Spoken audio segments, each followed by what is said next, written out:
The deadliest ancient weapons ever found in North America were from the Ice Age. They were literally used for taking down mammoths. These seemed like the perfect form of weapon, but for some reason, Ice Age people kept changing them. But why? How could something that worked so well for hundreds of years want to be changed? Was it because of different animals being hunted, the shifting of environments, or something entirely different? Well, one of the oldest Ice Age cultures from North America, and who only lived in the continent for a very brief period of time, are the Clovis people. Their sites and the artifacts that they used are incredibly rare, but they made a very recognizable stone spearhead that had a really unique shape designed for a certain purpose. The Clovis point. The widest part of the lancelet shape is behind the tip. As the spear is pulled out, or as the animal moves, the wound is widened, causing additional internal damage. The shape of the spearhead distributes stress evenly on impact. This makes the point less likely to snap when striking bone or during powerful thrusts, which is crucial when hunting dangerous animals at close range.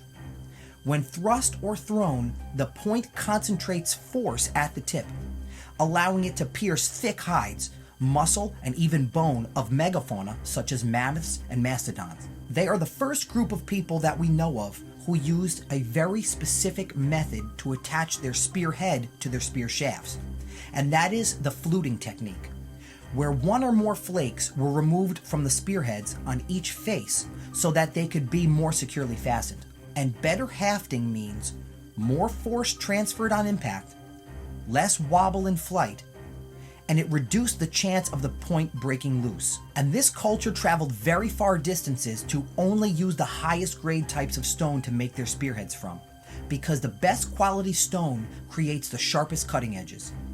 This is a combination that reflects remarkable engineering skill for its time. During the time of Clovis, the Ice Age was beginning to warm and the glaciers were starting to melt. But then at about 12,900 to 12,800 years ago, something major happened. Suddenly the world entered a strange climate period where temperatures began to quickly cool and the glaciers started growing again. This event is called the Younger Dryas. And at this moment is when the megafauna species, such as the mammoth and mastodon, became extinct. Life began to get hard for these Ice Age Clovis people, and they needed to do whatever they could to make things easier. And we see this in how they made their spearheads. At this moment, in much of North America, the Clovis culture turned into the Gainey culture. The difference between the Clovis spearheads and the Gainey spearheads are really quite drastic. Clovis points were made with a very shallow basal cavity with short flute flakes, and Gainey points were made with a much more deeply indented base with much longer fluting flakes. Longer flutes and a deeply indented base helped seat the spearhead more firmly on the spear shaft. When Gainey points were first being made is right when the megafauna species were becoming extinct. So during the very beginning of the Gainey period, these points were probably being used on some of the megafauna. The very first Gainey points might be larger than the later ones, which probably is because of larger animals being hunted during that time. However, over the next few hundred years, the megafauna had died off by that time, and the Gainey culture had to switch their hunting tactics towards animals like caribou. In certain areas of North America, some researchers believe this next Ice Age weapon type developed right from Clovis, and are one of the most iconic pieces of Ice Age weaponry ever to be found in North America, which are known for specializing in bringing down bison antiquus, that was 3 times larger than the modern day bison. These are the famous Folsom points. The key to their deadliness is in the way they were made. Their thin design allowed them to easily pierce through tough animal hides. Folsom points were fully fluted, and this was for a combination of both practical and technological reasons. This made it easier to fit the point tightly into a spear shaft or foreshaft, it reduced bulk at the base, and it was more stable once wrapped with sinew or cordage. At this time during the Ice Age, people began to experiment with different shapes and different styles of their stone weapon tips. And this is really seen with the Dalton projectile point. Some of the largest Ice Age weaponry that has ever been found in the Americas are Dalton points.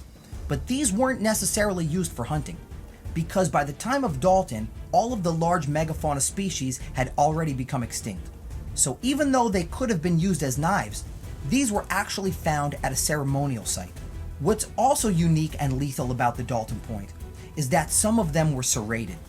This is designed for tearing of the meat and flesh, similar to how your steak knives at home are serrated, for the very same function. Many Dalton points were beveled, meaning one edge of the blade was flaked at an angle. This caused the point to rotate slightly as it entered the target, creating a wider wound channel. Now at about 12,000 years ago, a very unique Ice Age weapon had developed in a small part of North America. And that is none other than the Crowfield Point, which is probably the rarest Ice Age piece of weaponry on this list, and one of the most uncommon Ice Age cultures from North America. They only lived in one region of the continent, and their sites and the artifacts that they used are almost never found. So their population size of people was probably a pretty small culture, but they made a very recognizable stone spearhead that had a really unique shape designed for a specific purpose. One of the most lethal aspects of this weaponry is in its shape. Crowfield spearheads had a very strange but intentional design. They are widest near the tip, which may seem like it would not make sense for hunting purposes because the wider the blade, the harder it would be to enter the animal. That's why most cultures make the widest portion of the blade further back towards the base of the spearhead so that it is easier for more of the blade portion of the spearhead to enter the animal. However, the Crowfield people made their stone projectile heads with a very pronounced angle to act like a barb, similar to that of a fishhook. This is a brilliant design, but they're not done yet. Some Crowfield weapon tips were made with features that make them even more deadly. Sometimes they would make shoulders on the lower sides of the blades. These shoulders had a double purpose.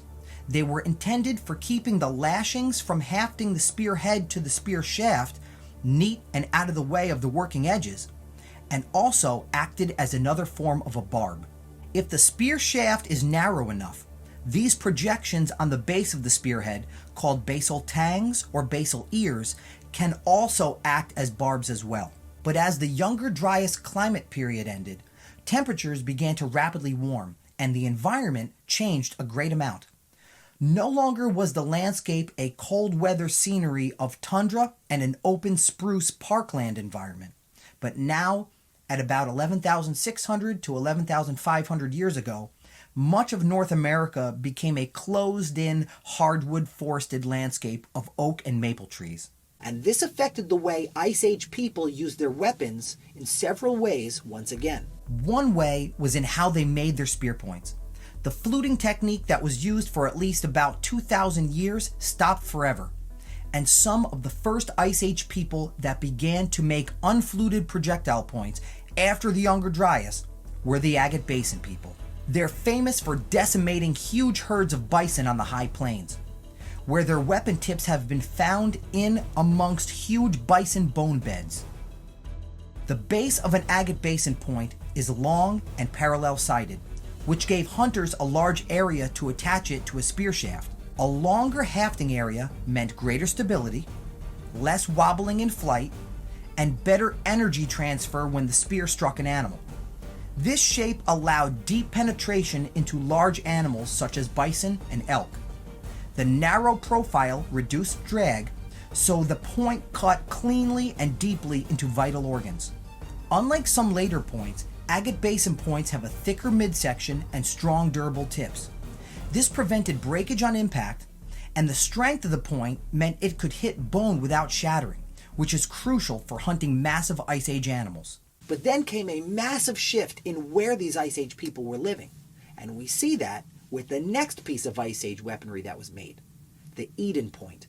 This weapon tip is unique because it was first used for hunting herds of roaming bison on the open prairies of the high plains, but since the Ice Age was coming to an end during this time, these people moved northeastward, likely to find the cooler climates that they had become accustomed to. And with the change of regions also came with a change of environment. So they had to adapt their new hunting strategies to focus on pursuing a new animal, the caribou. Eden points are very thin and narrow, and because of that, they can break easily. Unlike some of the other Ice Age spearheads, These Eden spear points were often made from lower quality stone, which also negatively affects their performance as well, as low grade stone is not as sharp or as strong as higher grade types of stones are. Such as this Eden point, which was made from a slate-like material. Earlier in the video, we talked about the agate basin point, but in certain regions, they're almost never found. So watch this video next, so you can see an agate basin site from an area of North America where their artifacts are usually not ever seen.